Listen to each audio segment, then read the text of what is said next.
الحمد لله نحمده ونستعينه ونستغفره ونؤمن به ونتوكل عليه ونعوذ بالله من شرور أنفسنا ومن سيئات أعمالنا من يهده الله فلا مضل له ومن يضلل فلا هادي له وأشهد أن لا إله إلا الله وحده لا شريك له وأشهد أن محمدا عبده ورسوله صلى الله عليه وعلى آله وأصحابه وبارك وسلم تسليما كثيرا فإن خير الحديث كتاب الله وخير الهدي هدي محمد صلى الله عليه وسلم وشر الأمور محدثاتها وكل محدثة بدعة وكل بدعة ضلالة وكل ضلالة في النار أو كما قال رسول الله صلى الله عليه وآله وسلم أما بعد أعوذ بالله من الشيطان الرجيم بسم الله الرحمن الرحيم لقد كان لكم في رسول الله أسوة حسنة لمن كان يرجو الله واليوم الآخر وذكر الله كثيرا صدق الله العظيم اللهم صل وسلم على نبينا محمد رب اشرح لي صدري ويسر لي أمري واحلل عقدة من لساني يفقهوا قولي واجعل لي وزيرا من أهلي آمين یا رب العالمین۔ سورۃ الاحزاب کی آیت نمبر 21 بہت معروف ہے، نبی اکرم صلی اللہ علیہ وسلم کے اسوہ حسنہ کے بیان کے حوالے سے ارشاد ہوا ہے کہ لقد کان لکم فی رسول اللہ اسوۃ حسنہ، یقیناً تمہارے لیے رسول اللہ صلی اللہ علیہ وسلم کی زندگی میں بہترین اسوہ، بہترین نمونہ موجود ہے، لمن کان یرجو اللہ والیوم الآخرہ، مگر اس کے لیے کہ جو اللہ اور آخرت کے دن کی امید رکھتا ہے، اللہ پر ایمان ہے، آخرت کا یقین ہے، وذکر اللہ کثیرا، اور وہ کثرت سے اللہ سبحانہ وتعالیٰ کا ذکر کرتا ہو۔ عام طور پر ماہ ربیع الاول میں اس آیت کریمہ کی تلاوت کا اہتمام ہوتا ہے اور کچھ اس کے تعلق سے کلام بھی ہوتا ہے۔ البتہ یہ اسوہ حسنہ کا معاملہ زندگی کے تمام گوشوں، تمام امور کے لیے ہے۔ اللہ تعالیٰ کی منشا کیا ہے، اللہ تعالیٰ کی رضا کس میں ہے، وہ اللہ کے رسول سے معلوم ہوگا صلی اللہ علیہ وسلم۔ اور اللہ تعالیٰ نے یہاں تک فرمایا ہے سورہ نساء کی آیت نمبر 80 میں کہ من یطع الرسول فقد اطاع اللہ، جس نے رسول اللہ صلی اللہ علیہ وسلم کی اطاعت کی اسی نے اللہ سبحانہ وتعالیٰ کی اطاعت کی۔ پھر اللہ تعالیٰ نے اپنی محبت کے دعوے کے لیے اتباع رسول کا ثبوت مانگا ہے۔ سورہ آل عمران کی آیت نمبر 31 ہے، ارشاد ہوا کہ قل ان کنتم تحبون اللہ فاتبعونی یحببکم اللہ ویغفر لکم ذنوبکم، اے نبی علیہ السلام ان سے فرما دیجئے لوگو، اگر تم اللہ سے محبت کرنا چاہتے ہو تو میری یعنی رسول اللہ علیہ السلام کی اتباع کرو، پیروی کرو، فوٹ اسٹیپس کو فالو کرو، تو اللہ تم سے محبت فرمائے گا اور تمہارے گناہوں کو بخش دے گا۔ تو اللہ کے رسول کا اسوہ قیامت تک کے لیے محفوظ، جامع ترین ہے، ہمگیر ترین ہے، موسٹ کمپریہنسو ہے، موسٹ پریزروڈ ہے، اور قیامت تک کے لیے اس میں رہنمائی ہے۔ اللہ کی اطاعت کے لیے بھی اللہ تعالیٰ کے رسول علیہ السلام کی اطاعت کا تقاضا ہے، اور اللہ کی محبت کے دعوے کے لیے اللہ کے رسول کی اتباع یعنی پیروی کا ثبوت ہم سے مانگا گیا ہے۔ بہرحال یہ چند باتیں تو یاد دہانی کی تھیں۔ آج کی نشست میں چند عنوانات کے تحت نبی اکرم صلی اللہ علیہ وسلم کی سیرت سے کچھ واقعات یا کچھ اعمال کا تذکرہ کرنا مقصود ہے، تاکہ ہمارے اندر بھی عمل کا جذبہ پیدا ہو، اور محبت جو حضور علیہ السلام سے ہے وہ بھی تقاضا کرتی ہے کہ آپ کی اتباع ہو۔ جامع ترمذی کی روایت ہے، آپ نے فرمایا کہ من احب سنتی فقد احبنی، جس سے میری سنت سے محبت کی یقیناً اس نے مجھ سے محبت کی۔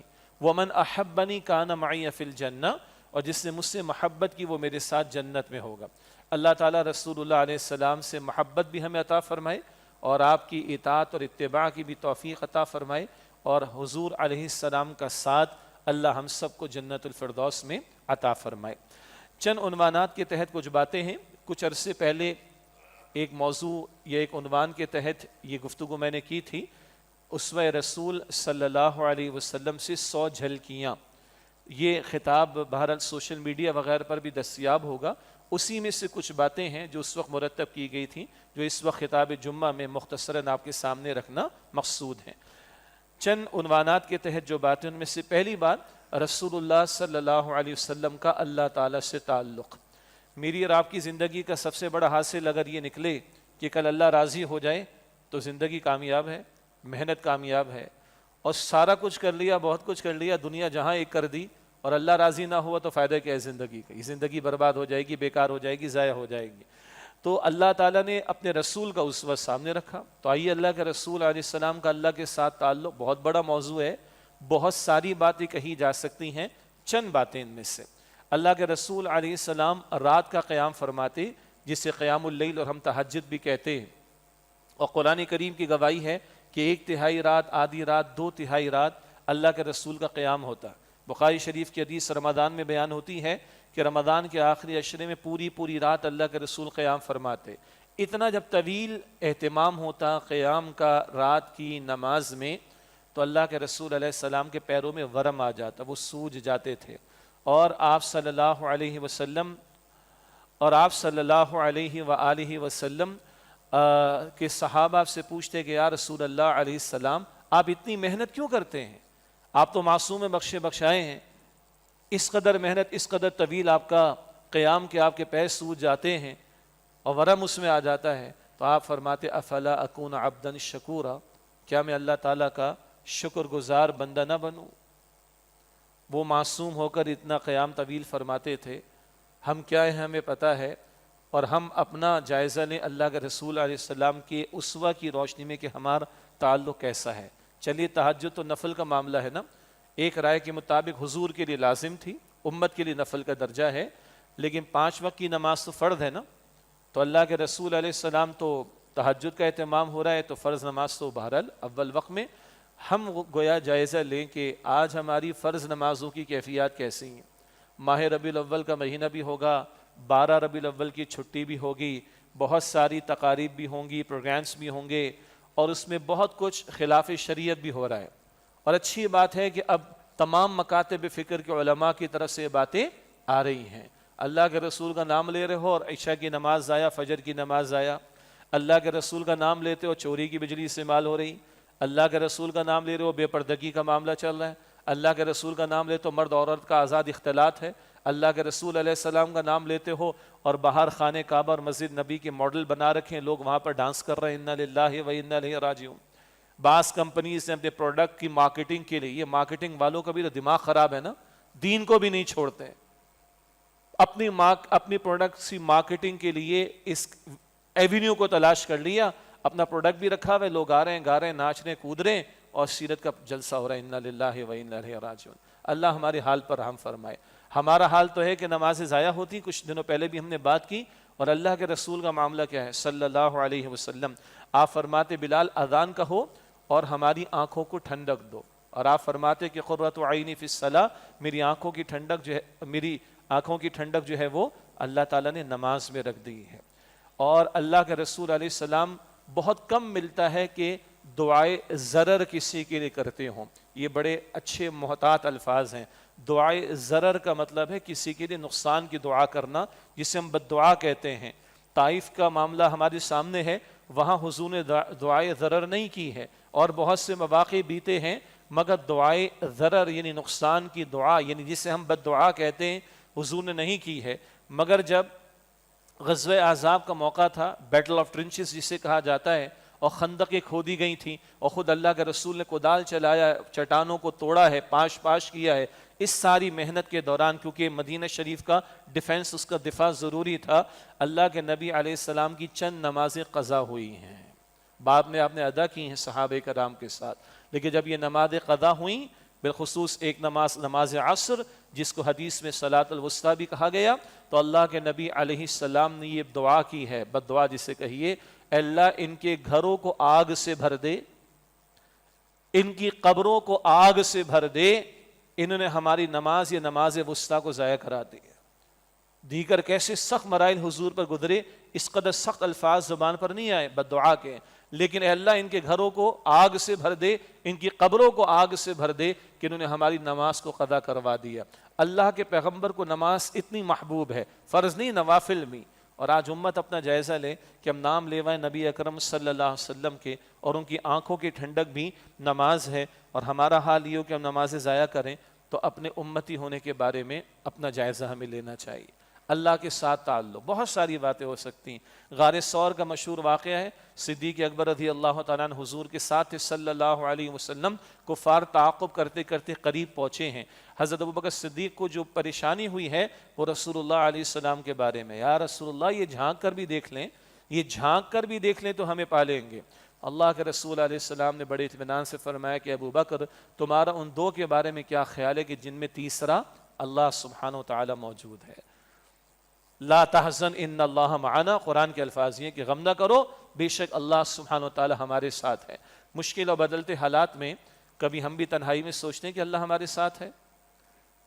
جی سورہ زمر میں آتا ہے الیس اللہ بکاف عبدہ، اصلاً تو یہ حضور کے بارے میں صلی اللہ علیہ وسلم، الیس اللہ بکاف عبدہ، کیا اللہ اپنے بندے کے لیے کافی نہیں؟ یہ تو امام الانبیاء کے لیے اولا صلی اللہ علیہ وسلم۔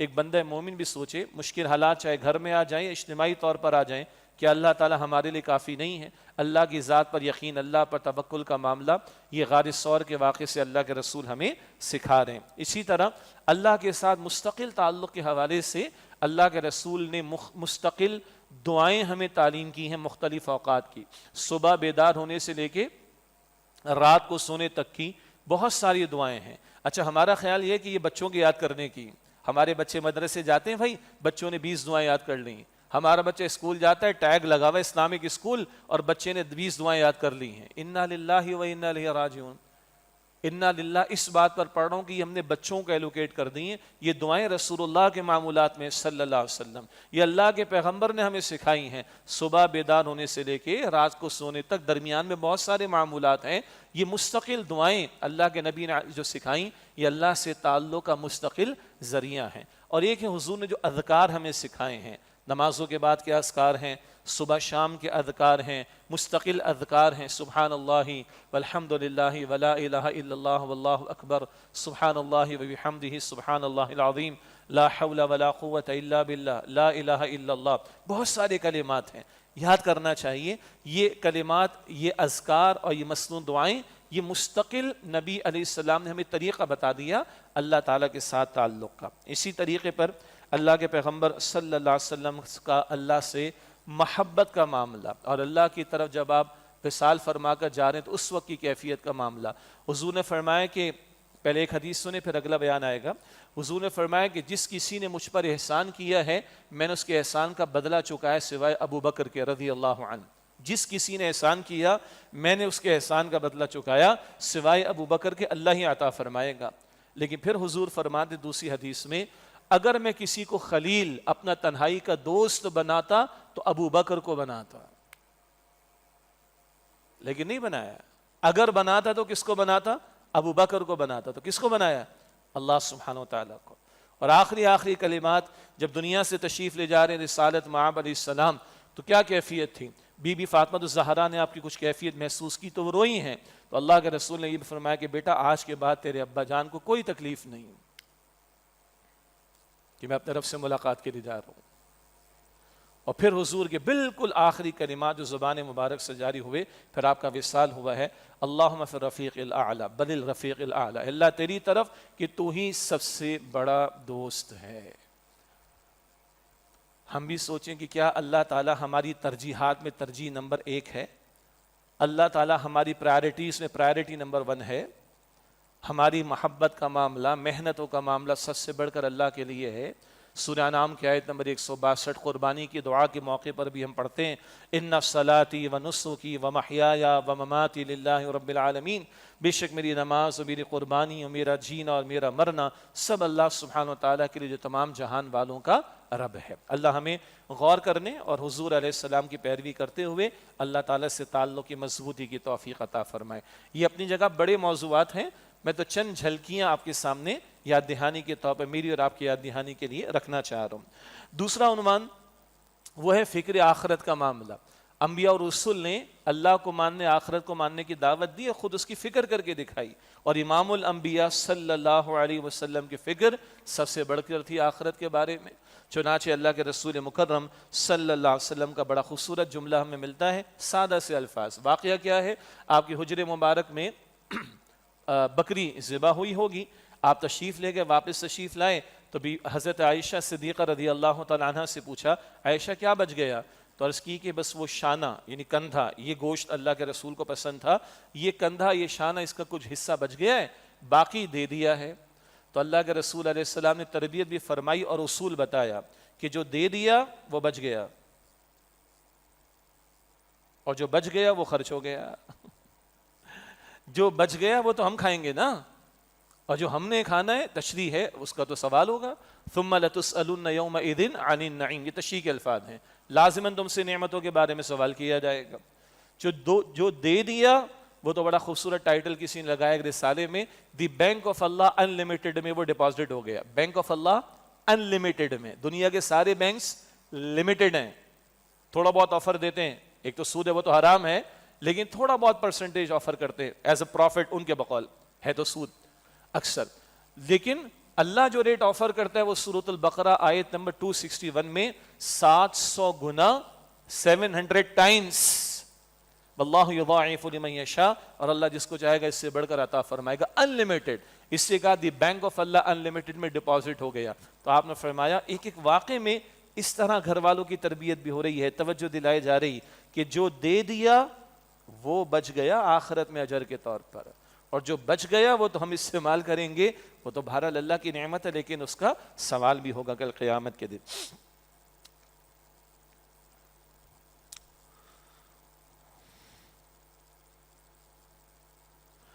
جی اگلا واقعہ ہے کہ اللہ کے رسول مکرم علیہ السلام اپنے حجرے میں ایک روایت کے مطابق ٹاٹ پر یا بوری پر آرام فرما رہے تھے، اور آپ کے جسم پر تیبند تھا، اور اس ٹاٹ یا بوری کے نشانات آپ کے جسم اطہر پر۔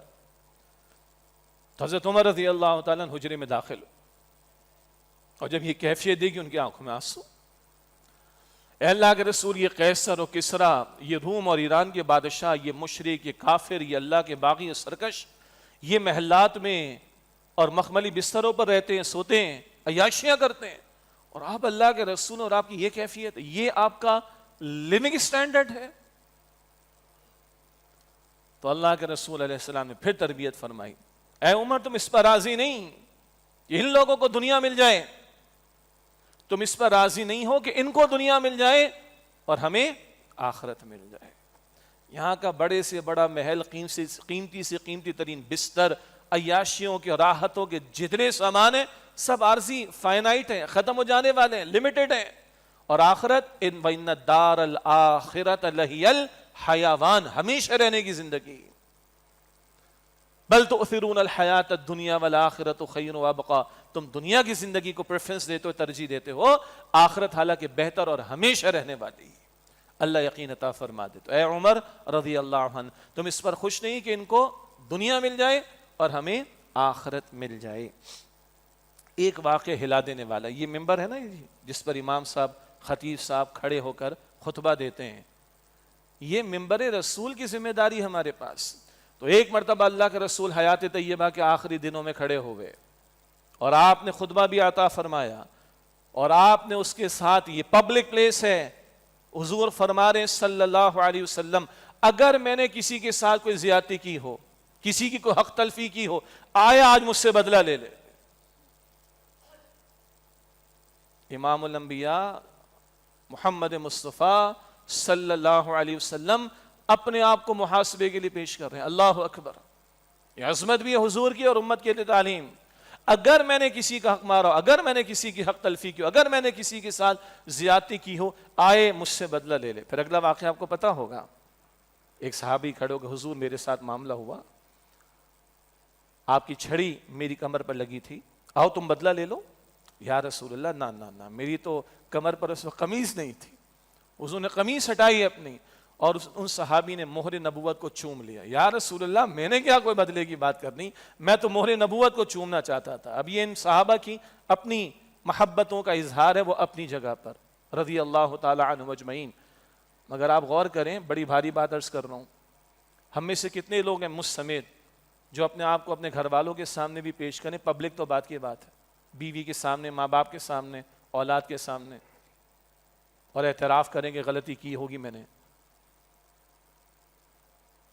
چلو مجھے معافی کر دو، اتنی بات ہے ہم میں ہمت؟ اچھا اگر آج ہی نہیں تو کل اللہ کو کیسے فیس کریں گے ہم؟ اگر آج ہم یہ نہیں کر سکتے تو اللہ کے سامنے کیسے کھڑے ہوں گے بھائی؟ تو بہتر ہے کہ آج سیٹ کر لیں معاملات کو، آج سیٹل کر لیں معاملات کو. اللہ تعالیٰ کل کی ہولناکی سے بچائے اور آج ہمیں معاملات کو سیٹل کرنے کی توفیق دے. ورنہ قرآن فرماتا ہے سورہ حشر کی آیت نمبر 18 میں وَلْتَنظُرْ نَفْسٌ مَا قَدَّمَتْ لِغَدٍ، اور چاہیے کہ تم میں سے ہر کوئی یہ دیکھے اس نے کل کے لیے کیا تیاری کر رکھی ہے. سیدنا عمر رضی اللہ تعالیٰ عنہ کا قول ہے حاسبوا من قبل ان تحاسبوا، اپنا محاسبہ خود کر لو، اپنی اکاؤنٹیبلٹی خود کر لو اس سے پہلے کہ کل تمہارا محاسبہ کیا جائے. پھر وہ دعا بھی یاد رہے کہ اللہم حاسبنا حساب یسیرا، اے اللہ ہم سب کے حساب کو آسان فرما دے. تیسرا عنوان حسن معاشرت. معاشرت میں بہت کچھ آتا ہے، آغاز گھر سے ہوتا ہے، تو اسی کی چند باتیں. ورنہ پھر پڑوس بھی آتا ہے، صلہ رحمی بھی آتی ہے، رشتہ دار بھی آتے ہیں، دوست احباب بھی آتے ہیں، وغیرہ وغیرہ. لیکن حسن معاشرت میں سے گھر والے پہلو کی چند باتیں. ہم احادیث کا مطالعہ کرتے ہیں، سیرت کا مطالعہ کرتے ہیں تو گواہیاں گھر سے آتی ہیں. حضرت خدیجہ رضی اللہ تعالی عنہ کی گواہی آتی ہے پہلی وحی کے موقع پر، جب حضور علیہ السلام پر یہ پہلا تجربہ ہوا اور پہلی وحی کا نزول ہوا تو آپ اماں خدیجہ کے پاس آئے رضی اللہ تعالی عنہ. اس میں بڑی حکمتیں ہیں اور آپ نے فرمایا کہ زملونی زملونی دثرونی دثرونی، مجھے کمبل اڑا دو یا کچھ اڑا دو، مجھے کچھ اڑا دو، مجھے کچھ اڑا دو. اور پھر حضور کو کچھ کیفیت طاری ہوئی تو آپ نے کچھ اظہار فرمایا تو اماں خدیجہ نے آپ کو تسلی دی. اللہ ہرگز آپ کو ضائع نہیں فرمائے گا. آپ تو صلہ رحمی کرتے ہیں، کمزوروں کا بوجھ اٹھاتے ہیں، یتیموں کے ساتھ بھلا سلوک کرتے ہیں، رشتہ داروں کا حق ادا کرتے ہیں. جو آپ کو محروم کرتا ہے آپ اس کو عطا کرتے ہیں، جو آپ کے ساتھ برا کرتا ہے آپ اس کے ساتھ اچھا کرتے ہیں، آپ ناداروں کے کام آتے ہیں. ہرگز اللہ تعالیٰ آپ کو ضائع نہیں فرمائے گا. یہ گھر سے گواہی اماں خدیجہ کی رضی اللہ تعالی عنہا. اور 15 برس نکاح ہو گئے. حضور 25 برس کے تھے، اماں خدیجہ سے نکاح ہوا تھا اور یہ 40 برس کی عمر میں پہلی وحی کا نزول ہے. یہ گھر سے گواہی آ رہی بی بی خدیجہ کی. ایک گواہی اماں عائشہ کی رضی اللہ تعالی عنہا. پوچھا گیا کہ رسول اللہ کے اخلاق کیا ہیں؟ فرمایا کیا تم قرآن نہیں پڑھتے ہو؟ کانا خلقہ القرآن، اللہ کے پیغمبر کے اخلاق تو قرآن ہے صلی اللہ علیہ وسلم. قرآن ایک تم تلاوت کرتے ہو، ایک چلتا پھرتا مجسم قرآن دیکھنا چاہو وہ صاحب قرآن کی زندگی ہے صلی اللہ علیہ وسلم. ایسی بہت ساری گواہیاں ملیں گی صحابہ کی، صحابیات کی. یہ اماں خدیجہ کی روایت رضی اللہ تعالی عنہا اور یہ اماں عائشہ کی گواہی رضی اللہ تعالی عنہا. ذرا ہم غور کریں ہم لوگوں کے بارے میں ہمارے گھر والوں کی گواہیاں کیسی ہیں. اگر ہمارے گھر والے یعنی بیگمات کی بات ہو رہی ہے، اگر 2-4 کہیں جمع ہو جائیں تو گھر والوں کے بارے میں کیسی گواہی آتی میرے خیال ہم سب کو پتہ تو ہے. تو چیک کر لیں بھائی، دنیا کو بعد میں دیکھیے گا، ہم پہلے اپنے آپ کو اپنے گھر میں چیک کر لیں. یہ گواہیاں رسول اللہ علیہ الصلوۃ والسلام کے گھر سے آ رہی ہیں. یہ حسن معاشرت ہے نا حضور کا، یہ گھر میں بھی کردار موجود ہے تبھی تو گھر سے گواہی آ رہی ہیں. اسی طرح ایک اہم معاملہ، ہمارے ہاں بھی بیٹیاں پیدا ہوتی ہیں، اللہ کی نعمت ہے بیٹے بھی اور اللہ کی رحمت ہے بیٹیاں بھی، مگر ہمارے ہاں جہالت 14 صدیوں پرانی والی بھی اپنے مختلف شیڈز کے ساتھ ترقی یافتہ شکلوں میں نظر آ رہی ہے.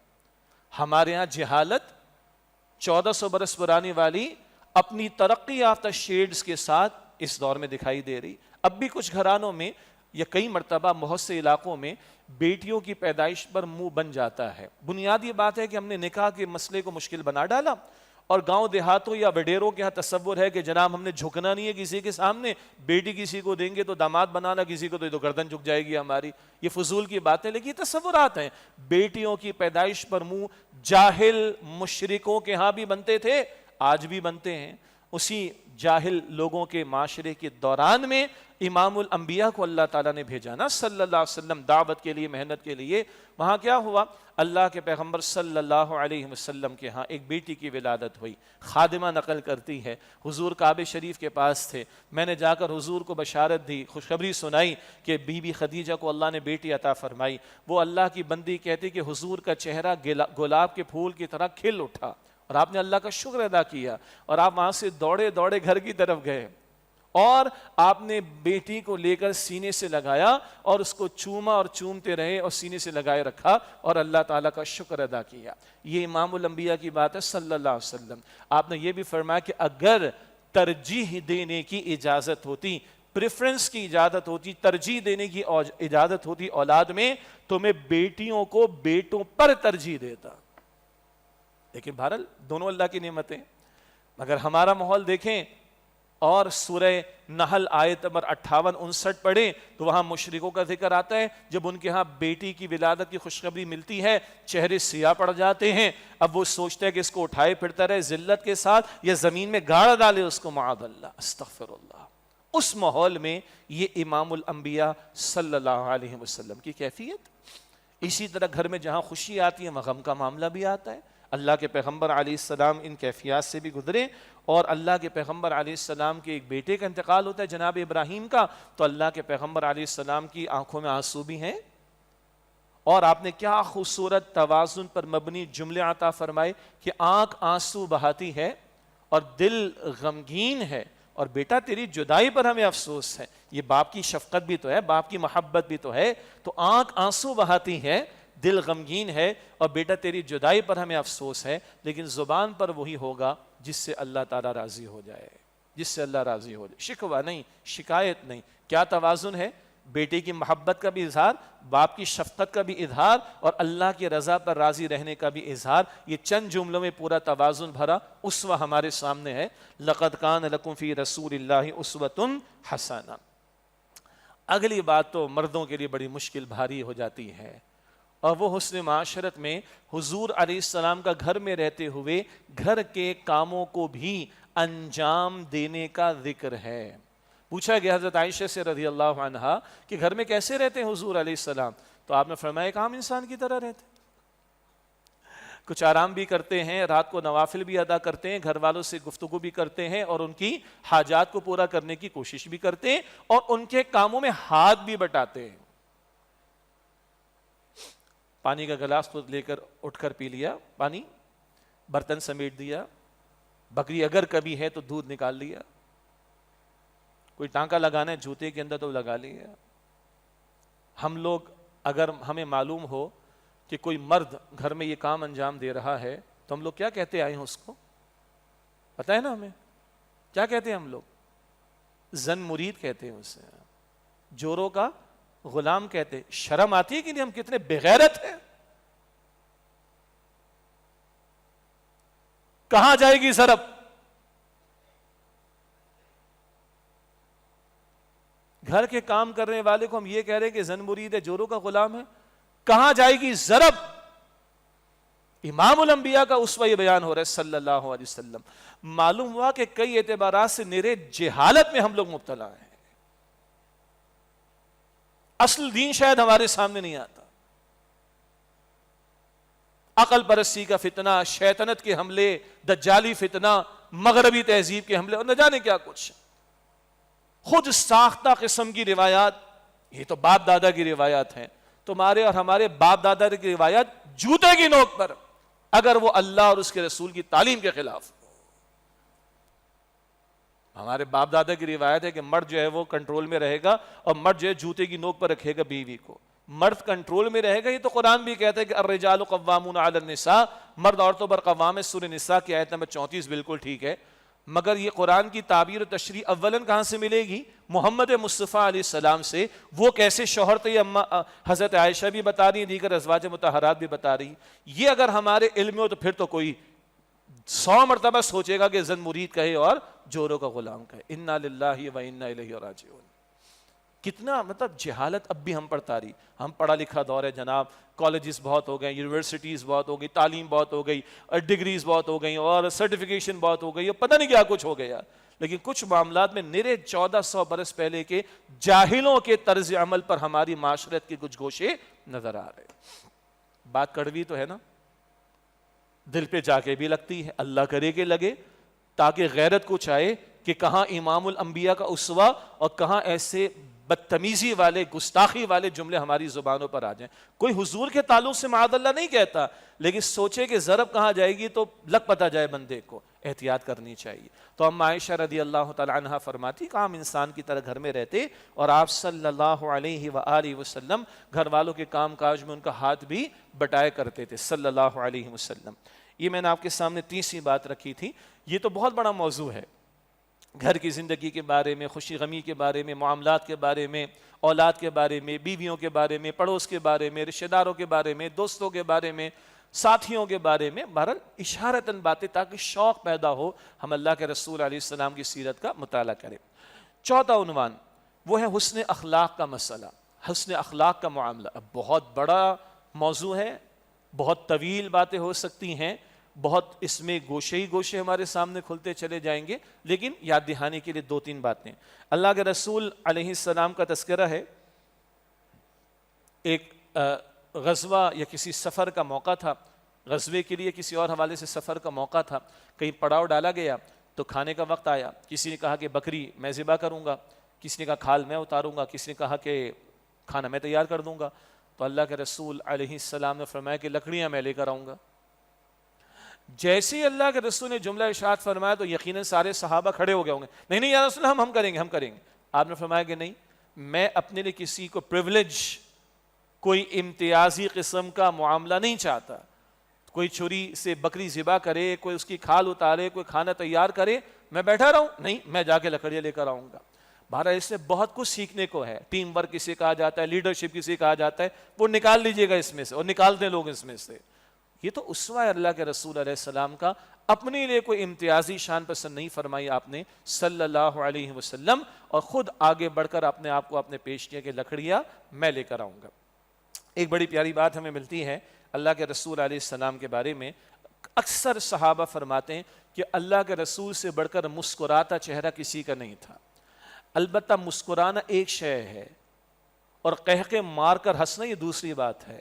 تو قہقہ لگا کر بلند آواز سے منہ پھاڑ کر ایسا معاملہ حضور کا نہیں تھا صلی اللہ علیہ وسلم۔ مسکراہٹ زیادہ سے زیادہ حضور کی کیا تھی؟ سامنے کے چند دانت نظر آتے تھے بس، لیکن اللہ کے رسول علیہ السلام کی فکر بھی ہوتی۔ وہ رات کی تنہائی کا معاملہ ہوتا، وہ اللہ کے سامنے رونا ہوتا، اور رات کا رونا کیسا ہوتا؟ تہجد کے موقع پر کہ گویا ہانڈی ابل رہی ہو چولہے کے اوپر، یہ کیفیت اللہ کے رسول کی رات کی تھی صلی اللہ علیہ وسلم۔ وہ غم کا اظہار اللہ کے سامنے، وہ رونا اللہ کے سامنے، وہ فکر کا اظہار اللہ کے سامنے۔ لیکن عموم کے اعتبار سے، عام معمولات کے اعتبار سے، اکثر صحابہ کہتے ہیں کہ حضور سے بڑھ کر مسکراتا چہرہ ہم نے کسی کا نہیں دیکھا۔ پھر اکثر صحابہ یہ کہتے ہیں، اور آج ہمارا یہ جو اسمارٹ فون اور موبائل فون کا ایک مسئلہ پیش آ گیا، اس کے اعتبار سے بھی بڑی رہنمائی اگلی بات میں ہے۔ وہ کیا ہے؟ اکثر صحابہ کہتے ہیں کہ جب میں، ایک صحابی الگ الگ روایت میں، جب میں اللہ کے رسول سے ملتا صلی اللہ علیہ وسلم تو آپ اس طرح پوری توجہ سے مجھے دیکھتے کہ لگتا کہ اس پوری دنیا میں مجھ سے زیادہ آپ کو کوئی محبوب نہیں صلی اللہ علیہ وسلم۔ اکثر صحابہ یہ کہہ رہے ہیں، کئی روایات، کہ جب میں اللہ کے رسول سے ملاقات کرتا تو آپ مجھے ایسے دیکھتے کہ گویا اس دنیا میں مجھ سے زیادہ آپ کو کوئی محبوب نہیں ہے۔ اور حضور کا معاملہ کیا تھا صلی اللہ علیہ وسلم؟ جب کسی سے ملاقات ہوتی، سلام بھی حضرات ہے تو ہاتھ بھی ملانے کا معاملہ، اور ہاتھ حضور نہیں ہٹاتے تھے، سبحان اللہ، اور پوری توجہ رکھ کر سامنے والے سے بات کرتے تھے۔ آج ہمارا حال کیا ہے؟ بچے گھر میں آ رہے ہیں، اسمارٹ فون، امی السلام علیکم، سلام کر دیا تو بڑی بات ہے بھائی، اب تو کچھ اور ہے۔ شوہر بیوی وہ لگے ہوئے اسکرین کے اوپر، چاہے اسمارٹ فون کی یا موبائل فون کی، کچھ اور ہے اور بات ہو رہی ہے۔ امپلائی باس کے سامنے یوں، باس بھی کبھی یوں ہے یا کبھی امپلائی یوں ہے، استاد شاگرد کے سامنے، انتہائی درجے کی بدتمیزی ہے، یہ بد تہذیبی ہے۔ انگریزی میں ہم کہتے ہیں بڑے برے مینرز ہیں، انگریزی میں پتہ نہیں زیادہ ہمیں سمجھ میں آ رہی ہوتی، بدتمیزی کہے نا اس کو، بد تہذیبی کہے۔ اگلا بندہ فزیکلی سامنے ہے، ملنے کو آیا، پوچھنے کو آیا، یا جو واٹ ایور اٹ میں بھی، اگلا فزیکلی سامنے ہے، اور پتہ نہیں کتنے دور سے ایک بندے کی کال آنی ہے یا آ رہی ہے یا آئی ہوئی ہے، ہم اس کے اوپر یا تو معذرت کریں، بھائی ذرا میں کال دیکھ لوں، معذرت کر لیجئے، یہ ادب کا تقاضا ہے۔ ورنہ درمیان میں موبائل، آگے ماں باپ، آگے استاد، آگے کوئی عالم، آگے کوئی بڑا، کس قدر بدتمیزی۔ تو صحابہ عرض فرماتے ہیں کہ جب ہم حضور سے ملتے صلی اللہ علیہ وسلم، لگتا کہ ہم سے زیادہ حضور کو کوئی دنیا میں محبوب نہیں ہے صلی اللہ علیہ وسلم۔ اگلی بات بھی ہم سب کے لیے بہت بہت بہت بہت زیادہ اہم ہے، اور وہ یہ کہ اللہ کے رسول علیہ السلام کے بارے میں ذکر ہے کہ آپ صلی اللہ علیہ وآلہ وسلم ایک کواری، انمیرڈ کواری، پردہ کرنے والی لڑکی سے بھی زیادہ حیا کرنے والے تھے۔ اللہ کے رسول علیہ السلام ایک کواری پردہ کرنے والی لڑکی سے بھی زیادہ حیا کرنے والے تھے. حیا کا ایک پہلو وہ ہے جس کی ضد بے حیائی ہے اور شیطانی کام ہے، اور حیا کا ایک پہلو ہے جس میں جھجک رہے بندے کو کہ وہ گناہ نہ کرے، جھجک ہونی چاہیے. بہرحال تو اللہ کے پیغمبر علیہ السلام ایک کواری پردہ کرنے والی لڑکی سے بھی زیادہ حیا کرنے والے تھے.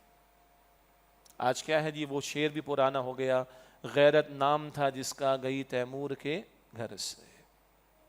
اللہ میری آپ کی ہم سب کی حفاظت فرمائے.